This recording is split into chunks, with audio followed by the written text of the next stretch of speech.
दोस्तों आज की रोमांटिक स्टोरी एक महिला की है जो दिखने में काफी खूबसूरत थी, जो उत्तर प्रदेश के बदायूं में रहती थी। दोस्तों वो एक गत्ता फैक्ट्री में काम करती थी जिसका नाम सुलेखा था। सुलेखा बेहद खूबसूरत थी। सुलेखा की उम्र 32 साल की थी। दोस्तों सुलेखा काफी जवान और खूबसूरत दिखती थी।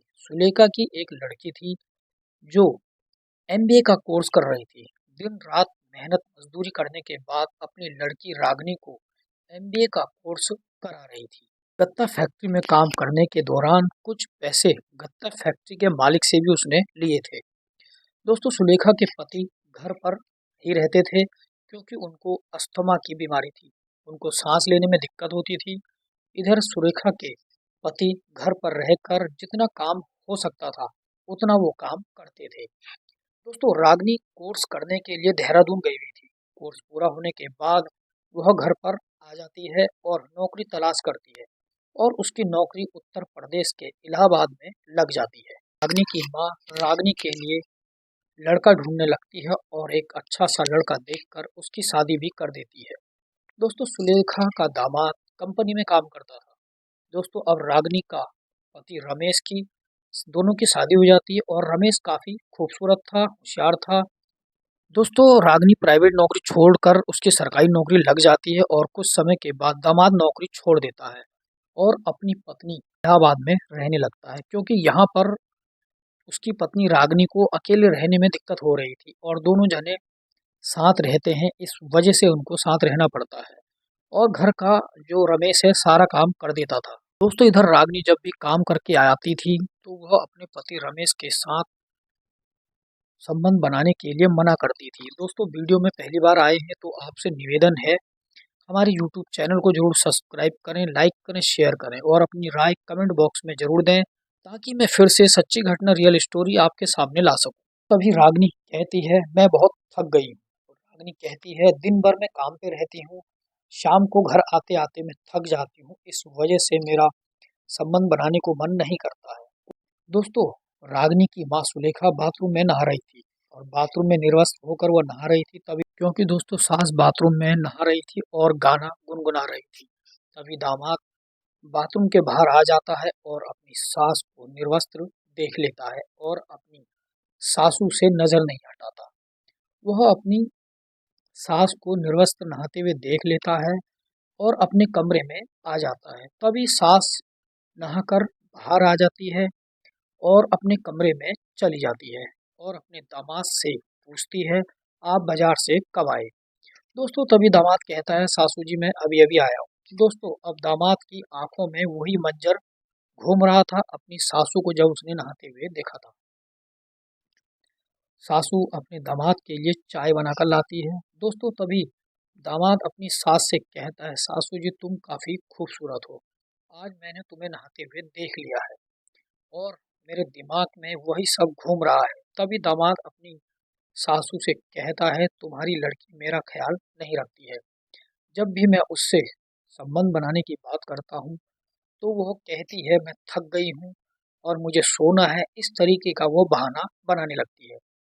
तभी दोस्तों दामाद अपनी सासू से अश्लील बातें करने लगता है और दिन भर दोनों घर में अकेले थे और दोस्तों दामाद जो था मौके का फायदा उठाना चाहता था। तभी दामाद अपनी सासू से अश्लील बातें करने लगता है और कहता है मैं आपके साथ गलत काम करना चाहता हूँ कि मैं आज आपका गोरा बदन देखकर दीवाना हो गया हूँ। सास के सामने दामाद अपने कमरे में ही निर्वस्त्र हो जाता है। दोस्तों इधर सास पहले तो मना करती है लेकिन फिर राजी हो जाती है और दोस्तों दोनों जने आपस में संबंध बनाने लगते हैं। तो उस दिन सास और दामाद के बीच में संबंध बन जाते हैं। इधर सास ने बहुत समय के बाद अपने दामाद के साथ संबंध बनाए थे क्योंकि दोस्तों इधर सास का पति काफी समय से बीमार था। इधर दामाद लगातार अपनी सास को खुश कर रहा था।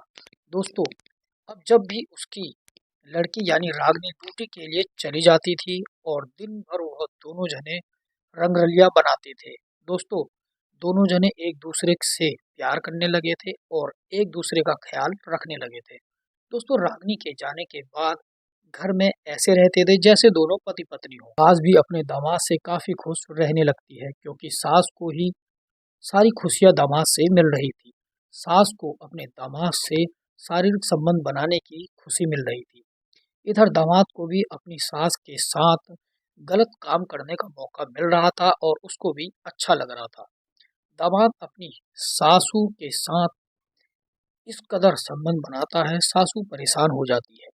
दोस्तों अब दोनों जने रोज आपस में मिलते हैं और गलत काम करते रहते हैं। यह सिलसिला 2 महीने तक चलता रहा।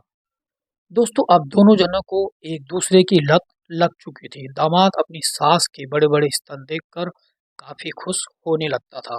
दोस्तों एक दिन का वक्त था, सासू को अपने घर जाना पड़ता है। इधर सासू अपने गांव चली आती है और अब दामाद का मन घर में नहीं लग रहा था और एक हफ्ते के बाद एक दिन के लिए वह गांव आ जाता है और अपनी सास के साथ रहता है और अपनी सासू के साथ गलत काम करता है और दूसरे दिन वापस चला जाता है।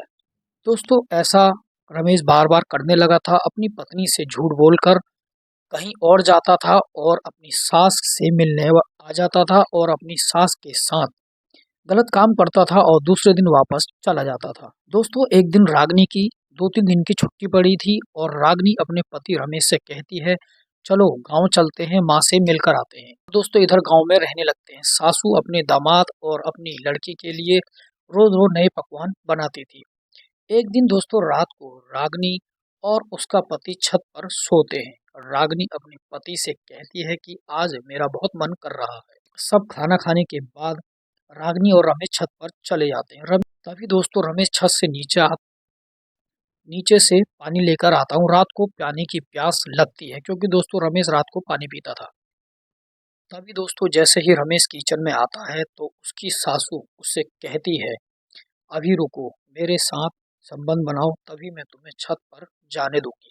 रमेश कहता है, जाने दो, रागनी नीचे आ जाएगी, वो मेरा छत पर इंतजार कर रही है। सासू मना करती है, पहले मेरे साथ गलत काम करो। दोस्तों सासू नहीं मानती है और रमेश अपनी सास के साथ गलत काम करने लगता है और गलत काम करने की जो आवाज थी वह बाहर तक जा रही थी। तभी दोस्तों रागनी आवाज सुनकर नीचे आ जाती है और किचन का नजारा देखती है, वह चौंक जाती है, उसके पैरों तले जमीन खिसक जाती है। दोस्तों तभी रागनी को गुस्सा आ जाता है और वह अपने पति को थप्पड़ मारने लगती है और अपनी माँ से कहती है, मेरा ही घर मिला था उजाड़ने को, मेरे पति के साथ तुम संबंध बना रही हो। रागनी इस तरीके से बात करती है और अपनी माँ से भी बुरा भला कह देती है। माँ अपनी बेटी के पैरों में गिरकर माफी मांगने लगती है और कहती है, बेटा कुछ मत बोलो, मुझसे गलती हो गई है, मुझे माफ कर दो। इस तरीके की माँ अपनी बेटी से माफी मांगने लगती है और दोस्तों दूसरे ही दिन रागनी और उसका पति शहर चले जाते हैं और इधर अपनी जिंदगी बिताने लगते हैं। दोस्तों ये रही आज की सच्ची घटना रोमांटिक स्टोरी। दोस्तों ये सच्ची घटना रोमांटिक स्टोरी आपको कैसी लगी कृपया कमेंट बॉक्स में जरूर बताएं। नेक्स्ट स्टोरी में धन्यवाद। मैं हूँ आपका दोस्त MK।